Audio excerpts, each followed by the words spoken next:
दोस्तों, आपने आज तक कई तरह की डिस्कवरीज के बारे में सुना होगा, लेकिन आज हम आपको जिन रहस्यमय डिस्कवरीज के बारे में बताने वाले हैं उनके बारे में शायद ही आपने पहले कभी सुना हो, क्योंकि इनमें अंतरिक्ष से लेकर समुद्र तक ऐसी ऐसी चीजें शामिल हैं जो आपके रोंगटे खड़े कर देंगी। तो चलिए शुरू करते हैं आज की इस मजेदार वीडियो को। Number 10, indestructible Mars microbes. दोस्तों, मार्स एक ऐसा प्लैनेट है जिसके बारे में कई साइंटिस्ट और रिसर्चर्स का कहना है कि इस प्लैनेट पर जीवन हो सकता है, लेकिन अभी तक उनके हाथ कुछ नहीं लगा है। लेकिन अब हम आपको एक ऐसे एंशिएंट बैक्टीरिया के बारे में बताने वाले हैं जो रेड प्लैनेट मार्स के नीचे दबा हो सकता है। इस बैक्टीरिया के बारे में रिसर्चर्स ने लेबोरेटरी में बिल्कुल मार्स प्लैनेट जैसे एनवायरनमेंट को बनाकर पता लगाया है। अगर देखा जाए तो वाकई में यह बैक्टीरिया बहुत ही ज्यादा चौंका देने वाला है, क्योंकि यह लगभग 280 मिलियन साल तक भी जिंदा रह सकता है। और इस रिसर्च को नॉर्थ वेस्ट यूनिवर्सिटी की एक रिसर्च टीम ने किया है।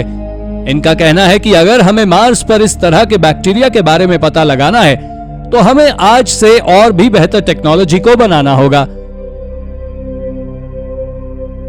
Number 9, pink auroras. इसके बाद अब हम आपको सोलर स्टॉर्म के बारे में बताने वाले हैं, जिसके बारे में साइंटिस्ट भी ज्यादा कुछ नहीं जानते हैं। पर इसके बारे में कहा जाता है कि अगर ये हमारे प्लैनेट की तरफ आ गया तो ये हमारे प्लैनेट के सारे इलेक्ट्रॉनिक्स को खराब कर देगा, जिससे हमारा प्लैनेट पूरी तरह डार्क एजेस में चला जाएगा। ऐसा ही एक सोलर स्टॉर्म नवंबर 2022 में देखा गया था। इस सोलर स्टॉर्म ने हमारे प्लैनेट की मैग्नेटिक फील्ड के होल को इफेक्ट किया था, जिससे कि प्लैनेट पर मौजूद इलेक्ट्रॉनिक्स को तो कोई ज्यादा नुकसान नहीं हुआ, लेकिन इसकी वजह से एक मार्वलस डिस्प्ले ऑफ कलर्स को देखा गया, जिसे पिंक ऑरोराज के नाम से जाना जाता है। इस लाइट शो को नॉर्वे के पास देखा गया था, जो कि वाकई में काफी ज्यादा मिस्टीरियस और चौंका देने वाली बात है। Number 8, radio active tree rings. तो चलिए, जब जब स्पेस से जुड़े स्टॉर्म्स की बात हो रही हो तो हम आपको एक और ऐसे ही रेडिएशन स्टॉर्म के बारे में बताने वाले हैं, जो कि हमारे प्लैनेट पर लगभग 10,000 सालों से होते आ रहा है। और जब साइंटिस्ट ने इस तरह के रेडिएशन को ट्रीज में देखा तो उनके होश उड़ गए। दरअसल उन्होंने एक ही तरह के रेडिएशन रिंग्स को पूरे ग्लोब के ट्रीज में देखा। इस पर स्टडी करने के बाद उन्हें पता चला है कि ये स्पेस से आने वाली रेडिएशन है, जो कि हमारे अर्थ के एनवायरनमेंट में आते ही नाइट्रोजन एटम्स और हाइड्रोकार्बन्स में बदल जाती है। ये हाइड्रोकार्बन्स हर किसी को इफेक्ट कर सकते हैं, और इसका सबसे ज्यादा इफेक्ट ट्रीज और एनिमल्स पर देखा गया है। साथ ही इन कॉस्मिक रेज के बारे में कहा जाता है कि ये अर्थ पर हर 100 या 1000 सालों में हिट करती है, लेकिन इनके बारे में भी साफ जानकारी किसी के पास नहीं है। Number 7, UFO scraps. दोस्तों, अगर बात स्पेस के बारे में हो रही हो और एलियंस की बात ना हो तो कुछ अजीब सा लगता है। तो चलिए अब हम आपको कुछ ऐसे ही यूएफओ स्क्रैप्स के बारे में बताने वाले हैं, जिन्हें स्कैरबोरो यूनाइटेड किंगडम के पास देखा गया है। इन अननोन ऑब्जेक्ट्स के बारे में कहा जाता है कि इन्हें किसी दूसरी दुनिया से आए लोगों के द्वारा चलाया जा रहा था, और जब इस ऑब्जेक्ट को नेचुरल हिस्ट्री म्यूजियम और यूनिवर्सिटी ऑफ मैनचेस्टर के रिसर्चर्स के द्वारा देखा गया और रिसर्च की गई, तो उन्होंने इसके बारे में बताया कि यह ऑब्जेक्ट स्पेस से नहीं आया था, बल्कि इस पर मौजूद इन हायरोग्लिफ्स को किसी एंशिएंट आर्टिस्ट के द्वारा कार्व किया गया था। इस इंसिडेंट को रॉसवेल इंसिडेंट के साथ भी कंपेयर किया जाता है, जो कि न्यू मैक्सिको में 1940s में हुआ था, और यहां हुए इन 2 एलियन क्रैशेस को बस एक कोइंसिडेंस माना जाता है। नंबर 6, मालकोम्स रोड बीच। अब इसके बाद हम आपको समुद्र में पाए जाने वाली एक ऐसी चीज के बारे में बताने वाले हैं, जिसके बारे में शायद ही आपने कहीं सुना होगा, और इसके बारे में जानने के बाद आप दंग रह जाएंगे। असल में मालकोम्स रोड बीच अपनी व्हाइट सैंड और टर्कोइस वाटर के लिए जाना जाता है, पर यह बीच कहीं कहीं पर तो 7000 फीट तक गहरा है। साथ ही यहाँ मौजूद व्हाइट सैंड ब्रोकन कोरल और शेल मैटर से बनी हुई है, जिसकी वजह से हमें यहाँ पर कई सारे आर्टिफिशियल रीफ्स भी देखने को मिल जाती है, जिन्हें देखने पर लगता है कि समुद्र में होल्स बने हुए हैं, लेकिन ये असल में कंक्रीट की आर्टिफिशियल रीफ बॉल्स होती हैं, जिनमें कि आज के समय में फिशेस अपना शेल्टर बनाए हुए हैं। पर यह आज तक एक मिस्ट्री बनी हुई है कि आखिर यहाँ इतने गहरे पानी में आर्टिफिशियल रीफ्स कहां से आई होगी। वैसे आपका इसके बारे में क्या मानना है, हमें कमेंट करके जरूर बताएं। Number 5, Viking treasure horde. दोस्तों, कल्पना कीजिए कि आप ऐसे ही एक मेटल डिटेक्टर लेकर कुछ खोजने लगे और आपके हाथ एक बहुत बड़ा खजाना लग जाए तो आपका रिएक्शन क्या होगा? वेल, आपकी खुशी का ठिकाना नहीं रहेगा। वेल, ऐसा ही एक खजाना पवेल बेडनार्स्की के नाम के आदमी ने नॉर्वे में अपने घर के पास एक फील्ड में मेटल डिटेक्टर की मदद से खोज निकाला है। इसने इसे क्रिसमस 2021 के जस्ट पहले खोजा था।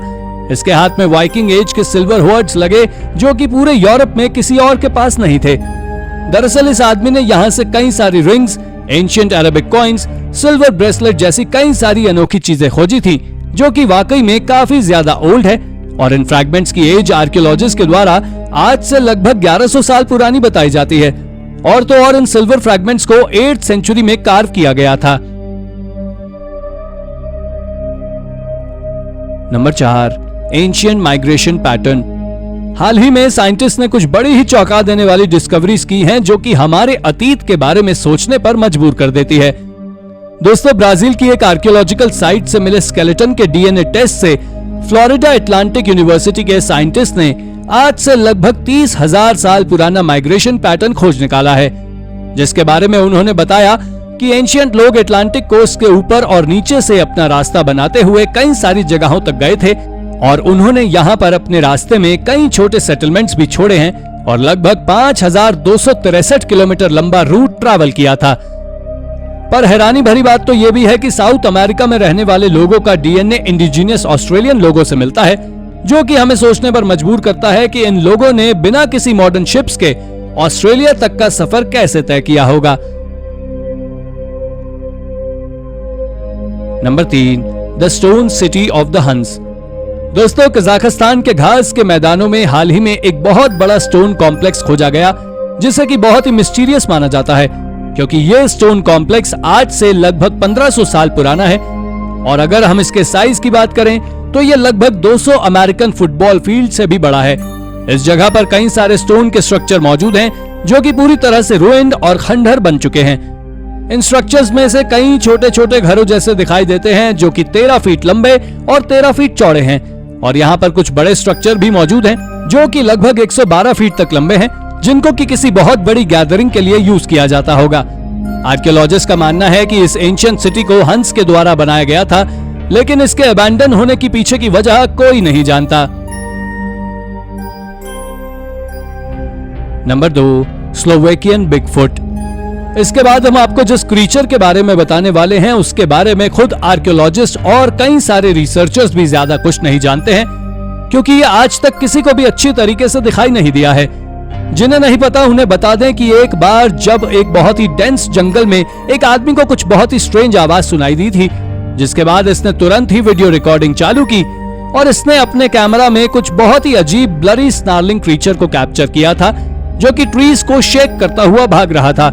लेकिन अगर हम इस फुटेज की माने तो ये क्रीचर बहुत ही खतरनाक हो सकता है और ये देखने में किसी ह्यूमनॉइड के जैसे दिखाई देता है। दोस्तों, इसके द्वारा निकाली गई आवाजें बहुत ही मिस्टीरियस हैं और इसके बाद से इसको फिर कभी नहीं देखा गया और ये आज तक एक मिस्ट्री बना हुआ है। Number 1, sunken warship. दोस्तों, एक संकिन वॉरशिप वैक्सहॉम के एक आइलैंड से अनकवर किया गया है और इस वॉरशिप को लगभग 17th सेंचुरी का माना जाता है। आपको बता दें कि इस शिप को एपलेट कहा जाता था और ये शिप लगभग 1659 में स्टॉकहोम को सीबॉर्न अटैक से बचाते वक्त डूब गई थी।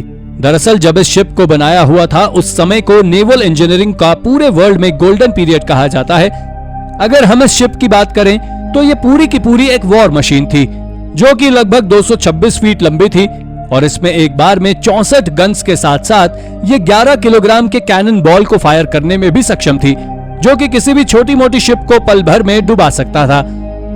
हालांकि इस एंशिएंट वॉरशिप की लोकेशन के बारे में कुछ खास लोगों के अलावा और किसी को कुछ भी पता नहीं है। तो दोस्तों, ये थी हमारी आज की वीडियो। अगर आपको हमारी ये वीडियो पसंद आई हो तो हमें कमेंट करके जरूर बताएं और वीडियो को एक लाइक और चैनल को सब्सक्राइब करना बिल्कुल ना भूलें। धन्यवाद।